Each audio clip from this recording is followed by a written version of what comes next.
चले जाना। और बीच में कहाँ रुकने का कोई स्थान है? तुम गए ही नहीं, तो गए नहीं तुम, या तो तुम छलावा करो किसी के साथ, ये कुछ नहीं, मार्ग में छला नहीं करो, बर्फ गिरेगी तुम बुरा मत करो, तुम्हें बढ़ना है, बढ़ते रहना है और गौमुख पहुंचाना है। ये छल है, ये गुरु का छल, जो गुरु ने देखा ही नहीं गौमुख, और देखा होगा तो वो कहेगा कि तुम्हें चिंता करने की जरूरत नहीं है, तुम गंगोत्री के आगे पैदल रास्ता है, पैदल रास्ते आओगे तो पहले चीड़वास आएगा, जब चीड़ों का घना जंगल था इसलिए चीड़वास ना पड़ा, फिर भोजवासा स्थान आएगा जब भोजपत्र के बहुत पेड़ थे, फिर लाल बाबा का आश्रम है, वहां रात विश्राम कर लेना, वहां रात को तुम्हें भोजन मिलेगा, सोने के लिए कंबल मिलेंगे, और उसके बाद में वहां से केवल 8 किलोमीटर आगे जाओगे तो गोमुख तुम्हें साक्षात दिखाई दे जाएगा, फिर वापिस लाल बाबा रास्ता बता देगा, क्यों वो देख चुका है। जो नहीं देख चुका है वो नहीं बता सकता, जो भक्ति जगदम्बा का दर्शन कर चुका है वो तुम्हें विधि में समझा सकता है, और जो नहीं देख चुका है वो कुछ भी ऐसा कह सकता है तुम हिमालय में चले जाओ। इसलिए मैं जिस गालिब के श्लोक को तुम्हारे सामने आज पहले दिन, नवरात्रि का पहला दिन भी नहीं, तुम्हारे इस नए संवत का भी आज पहला दिन है, और मैं सोचता हूं किस प्रकार की युक्ति, इस प्रकार की चेतना, इस प्रकार की बातचीत सुनने का तुम्हारी जिंदगी का भी पहला दिन है। तुम पहली बार अपनी जिंदगी में ये पहली बात सुन रहे हो कि हम पूर्ण भौतिक ग्रस्त रहते हुए भी भगवान के साक्षात दर्शन कर सकते हैं, क्योंकि तुम्हारे जीवन का पहला क्षण है पूरी जिंदगी का। अब तक तुमने जिंदगी बिताई वो अपने ढंग से, अपने ढंग था, अच्छी बुरी, मगर जो कुछ बिताई उसमें कुछ उपलब्ध कुछ नहीं हुआ। दुख और वेदना और परेशानियां और बाधाओं और अड़चनों और बीमारियों के अलावा तुम्हारे पास कोई पूंजी नहीं बची, आनंद नहीं बच पाया, सुख और सौभाग्य नहीं मिल पाया। एक भी व्यक्ति ऐसा नहीं है जो ये कह सके कि कहीं कोई तकलीफ नहीं है, कोई तकलीफ नहीं, ऐसा नहीं है। इसलिए तुम्हारी पूंजी जो कुछ होनी चाहिए थी वो नहीं हो पाई, और इसलिए हुई तुम्हें कोई गुरु मिला ही नहीं। डोंगी मिले, पाखंडी मिले होंगे तो डोंगी मिले होंगे, सही रास्ता नहीं बता सके होंगे। इसलिए पूर्ण भौतिक जीवन व्यतीत करते हुए भी हम अपने जीवन को, उस गालिब ऋषि ने कहा कि हम अपने जीवन में उस स्टेज को प्राप्त करें कि हम प्राणों को पूर्ण तेजस्वीता बना दें, आंखों में वो चमक क्षमता प्राप्त कर दें, और उस पूरे शरीर में एक प्रसन्नता, एक आह्लाद, एक खुशी,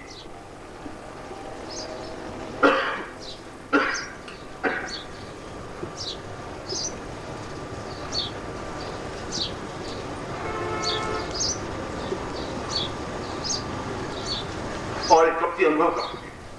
अगर वो तृप्ति है तो जीवन में खुमारी है, खुमारी तो नहीं आता। जीवन एक अलग है, जीवन का खुमारी, जीवन का एक आनंद, जीवन की तृप्ति अलग है।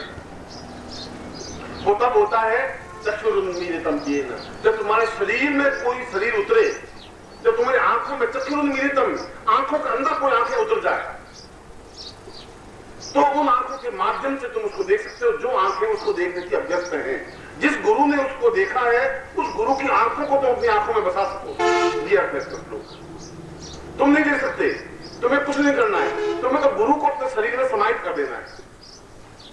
तुम्हें गुरु के पूरे प्राणों को अपने शरीर में समाहित कर देना, वो प्राण अपने आप में तेजस्वी बन जाएंगे। तुम्हें कुछ करना नहीं, क्योंकि तुम्हारी काया में वो ताकत नहीं है, तुम्हारी चेतना में वो ताकत नहीं है, तुम्हारी आंखों में ताकत नहीं है। तो चक्षुरुन्मीलितम, उन चक्षुओं को अपनी चक्षुओं से मिला दो, उन आंखों को अपनी आंखों से मिला दो, उतार दो जीवन में, आंखों के अंदर स्थापित कर दो। ये चक्षुरुन्मीलितम ये न तस्मै, इसलिए श्री गुरुवे नमः वो कह रहा है।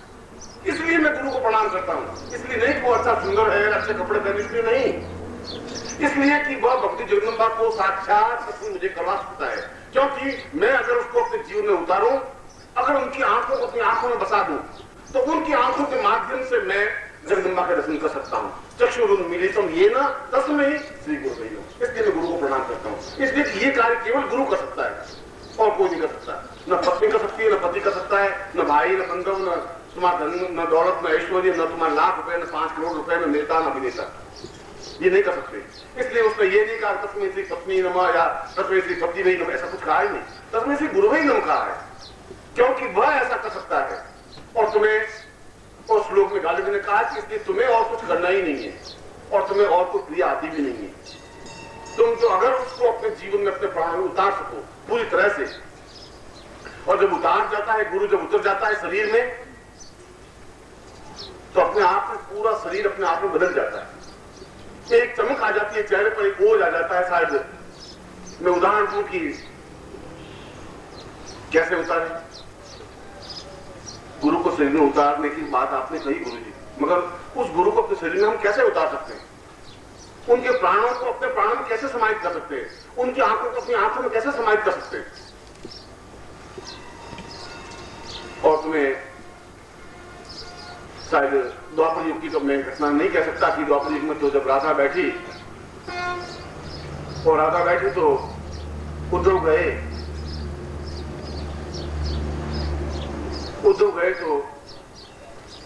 उद्धव तो बहुत ज्ञानी और राधा तो पहली क्लास में पढ़ी लिखी नहीं, तो आई भी आता नहीं था राधा को। उद्धव ने कहा कि तुम उस कृष्ण का मोह छोड़ दो। 3 साल तो हो गए, जब 3 साल में उसने पलट करके तुम्हें देखा नहीं, कृष्ण ने भेजा था उद्धव को राधा के पास, क्योंकि उद्धव बहुत ज्ञानी, बहुत ज्ञान की ब्रह्म क्या होता है कृष्ण तुम नहीं समझते, ब्रह्म जानन्ति वही स ब्रह्म स चैतन्य। कृष्ण का वो सब सही है, मैं सुन लिया। तुम एक काम करो, तुम जाकर के राधा को समझा के आ जाओ कि तुम ब्रह्म की उपासना करो, उस कृष्ण को छोड़ो। तो मैं तो बाद में समझूंगा, उसको पहले समझा के आ जाओ। उससे तकलीफ उस मूर्ख को तो पढ़ी लिखी नहीं है, उसको समझाने में क्या टाइम लगेगा? हो गए। उसने कहा राधा तुम क्या कर रही हो? उसने कहा कि मैं क्या कर रही हूँ ये प्रश्न बेकार है, ये पूछो कि मैं क्या नहीं कर रही हूँ।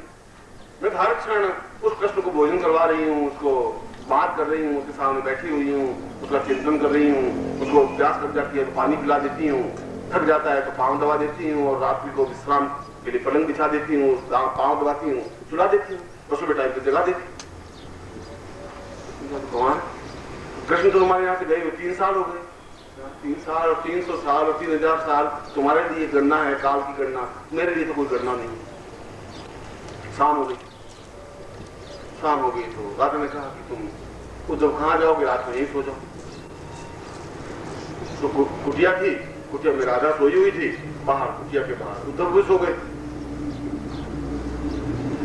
उद्धव सो गए तो रात को 9 या 10 या 11:30 या 10-11 बजे तो कृष्ण कृष्ण कृष्ण कृष्ण कृष्ण कृष्ण की आवाज आने लगी। कृष्ण की आवाज है रात को कहां से आ गई? उद्धव सो ज्ञानी थे, ज्ञानी पढ़े लिखे थे, और खाली ज्ञानी सबसे बड़ा मूर्ख होता है। जो केवल ज्ञान ही जानता है वह तो ठीक वैसा ही होता है जो एक पोथी पढ़ी हुई रखी हुई होती है, तुम्हें जब इम्तिहान देना होता है मैट्रिक का, तो बस पूरे पन्ने रटे हुए होते हैं और जाकर उतार देते, तुम्हें कुछ न तो ज्ञान। अगर तुम्हें कहूं कि पारे को शोधन करना कि बस वो तो ठीक है, वैसा जो लिख दिया वैसा याद किया वो लिख दिया। रात को कृष्ण कृष्ण की आवाज कहां से आ रही है? वो उठा, चौपड़ी के इधर गया, पीछे गया, चारों तरफ घूमा, पलटा तो आवाजें धीमे आने लगी, थोड़ी और आगे गया तो आवाज ही बंद हो गई। ये क्या हुआ? फिर वापस आंगन में आ गए, कृष्ण कृष्ण की आवाज। थोड़ा दरवाजा खोला, कुटिया के अंदर दीपक लग रहा था, अंदर गया तो राधा बिल्कुल नींद में सोई, तो इसके तो होठ हिल ही नहीं रहे और आवाजें बहुत तेज आ रही। थोड़ा सा पास में गया तो देखा कि शरीर के प्रत्येक रोम रोम से कृष्ण की आवाज आ रही। उद्धव समझ गया कि कृष्ण को पूरे शरीर में समाहित होने की क्रिया ज्ञान शास्त्र और वेद पुराण में नहीं है, राधा से सीखी जा सकती। और राधा को जगाया, तुम क्या बोल रही थी? तुम बोल ही नहीं रही थी, नींद ले रही थी, तुमने क्यों जगाया? क्या हुआ? जब पूरे जीवन में उतार दिया जाता है, ये तो एक राधा का उदाहरण है। और उदाहरण की यदि कोई प्रेमिका हो और उसका प्रेमी कहीं चला गया और 2-4 दिन के लिए नहीं आ रहा हो, तो आप देखेंगे वो बिल्कुल खोई हुई सी, और जो ही आपका चेहरा अगर साइकोलॉजिकल देखें तो चेहरे पर बड़ी चमक आया है, जैसे बातचीत की है, ऐसा हो गया है। अब कभी चेहरे पर रंग उड़ जाएगा, कभी एकदम से गुस्सा आ जाएगा, कभी खिलखिलाहट आ जाएगी, कभी आंखों में मस्ती आ जाएगी। ये सारी बात तो सामने कुछ नहीं है, मगर वह पूरा आंखों में आंखें उतरी हुई है, इसलिए बातचीत हो रही है, पास में कोई नहीं है, मगर चेहरे पर चमक भी आ जाती है। बिल्कुल एक अजीब चमक है। एक औरत में, जो शादीशुदा औरत है, उसमें उस औरत में बहुत अधिक अंतर है। उसके चेहरे की चमक ही बिल्कुल दूसरी है, उसकी चमक ही बिल्कुल दूसरी है, क्योंकि उसने उसको पूरी तरह से अपने शरीर में समाहित किया हुआ है, इसलिए उसकी चमक बिल्कुल अलग है। और जब गुरु का स्पर्श पाता है शिष्य, देखना नहीं, पास में बैठना भी नहीं, जब स्पर्श होता है दीक्षा के माध्यम से, जब उसको जीवन में उतारने की क्रिया होती है तो एकदम से शिष्य का चेहरा बदल जाता है, रंग बदल जाता है, प्राण बदल जाते हैं, आंखों का भाव बदल जाता है। और यदि गालिब जी कह रहे हैं कि उसके आंखों की फोटो ली जाए तो आंख में केवल गुरु ही दिखाई देते हैं, उसकी आंखों का चित्र नहीं आता। ऐसा चिंतन तब होता है जब पूरे शरीर में जैसे प्रीतमा श्लोक आती है, उसका कोई संबंध नहीं है, उसका कोई भरोसा भी नहीं है कि वो आएगा भी कि नहीं आएगा, कोई कॉम्प्रोमाइज नहीं है कि वो आएगा ही। मगर हमारे राजस्थान में तो कहावत है कि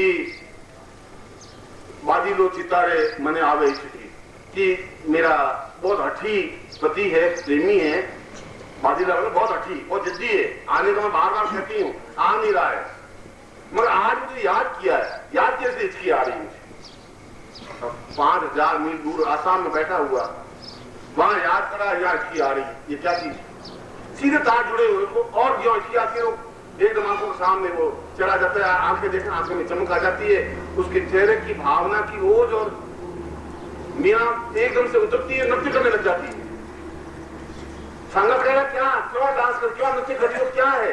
तुम नहीं तो सामने कृष्ण देख रहे हैं, मैं नृत्य कर रही हूँ, वो आए हैं, मैं उसको लीन जाऊंगी नहीं तो फायदा क्या, मैं क्या करूँ यहाँ बैठी हुई? वो देखो तुम देखो सामने खड़े, और उसका शुद्ध सालत है तो पागल, दिमाग खराब हो गया, कहाँ है या कृष्ण कहाँ है? तुम नहीं देख पाओगे, तुम्हारी आंखों में वो चीज उतरी नहीं है, मेरी आंखों में उतरी हुई है। मेरी आंखों में उतरी हुई इसलिए मुझे मालूम है वो सामने खड़ा है, सामने खड़ा है, आया बड़ी मुश्किल से थका हुआ है, और नृत्य करके अगर उसको खुश नहीं करूंगी तो अर्थ क्या, मेरी जिंदगी का मकसद क्या है? ये उतरने की क्रिया है। मैंने आपको उदाहरण 2-3 उदाहरण दिए।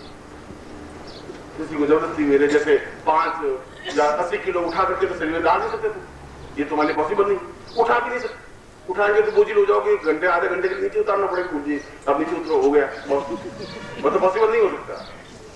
गाने में कहना उतारने की क्रिया है, और उतार के तुम्हारी आंखों में एक चमक आ जाएगी, एक श्रद्धा, एक प्रेम, एक चिंतन, एक अटैचमेंट, एक प्यार, सब कुछ समर्पण करने की क्रिया, सब कुछ फना हो जाने की क्रिया, सब कुछ लुटा देने की क्रिया। जब सब कुछ लुटा देंगे तो तुम्हारे पास कुछ रहेगा ही नहीं, तो वो सब कुछ तुम्हारे अंदर प्राप्त हो जाएगा।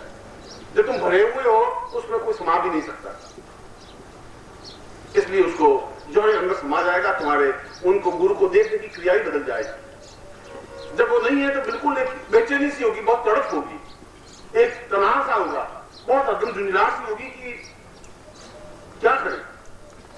जब मीरा को समझा रहे तो मीरा कहे तुम ये मुझे समझाने की क्रिया, मुझे ज्ञान नहीं चाहिए। जब गोपियों को समझाया उद्धव ने कि तुम अपने हृदय के अंदर से कृष्ण को निकाल दो, तो उसने कहा कि हम तो निकाल दें, मगर सीधी सीधी चीज हो तो निकले, तिरछे वे जो अड़े, वो तिरछे हो गए, अड़ गए, अब तिरछे तो निकल नहीं सकते, फंस गए बिल्कुल। अब इस जिंदगी में वे कृष्ण नहीं निकल सकते उद्धव, सीधी कोई चीज तो फिर भी निकल सकती है, वो तिरछे होकर अड़ गए। हाँ, हमारे बस की बात नहीं है, तुम ज्ञानी लोग बता, तुम किसी को निकाल भी सकते हो, बसा भी सकते हो, 1000 बार बसा सकते हो, तुम तो वैश्या हो, तो तुम मनुष्य नहीं हो। उद्धव का सारा ज्ञान नीचे उतर गया। वे गोपियां शायद ज्यादा ज्ञानवान थी, वो पढ़ी लिखी नहीं थी, उनको कोई गायत्री मंत्र भी नहीं आता था, उस राजा ने कोई शास्त्र वेद पुराण पढ़े नहीं थे, मगर उसने जो क्रिया की आज 5000 साल बाद भी तुम्हें मुझको याद है, क्योंकि उन्होंने उस रास्ते को अपनाया जो गालिब जी ने कहा कि तुम अपने जीवन में उन आंखों को, उन प्राणों को, उन चेतना को, उन स्वप्नों को, उन दिव्यों को अपने अंदर उतार लो, उसके माध्यम से तुम सब कुछ प्राप्त कर सकोगे। अगर बहुत सर्दी है तो गर्म स्वेटर पहन लो, पूरे शरीर पर ढक दो, जिससे कि उस सर्दी की हवा को